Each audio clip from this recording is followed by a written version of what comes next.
నిర్మల్ జిల్లా పెంబి మండలంలో జిల్లా కలెక్టర్ భావేష్ మిశ్రా మంగళవారం ఆకస్మికంగా పర్యటించి ప్రభుత్వ ఆసుపత్రి, జడ్పీహెచ్ఎస్ పాఠశాల, కస్తూర్బా గాంధీ బాలికల విద్యాలయం, గ్రామ పంచాయతీ కార్యాలయాన్ని తనిఖీ చేశారు.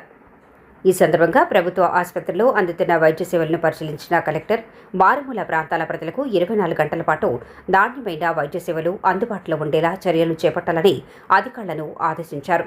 వర్షాకాలంలో సీజనల్ వ్యాధుల నివారణకు ప్రత్యేక చర్యలు తీసుకుంటూ ప్రజలను అప్రమత్తం చేయాలని సూచించారు.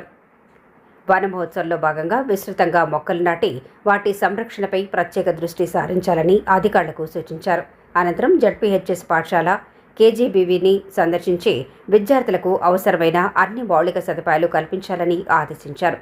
బడికి రాని విద్యార్థులను గుర్తించి తిరిగి పాఠశాలలో చేర్పించేందుకు ప్రత్యేక చర్యలు చేపట్టాలని ఉపాధ్యాయులకు సూచించారు.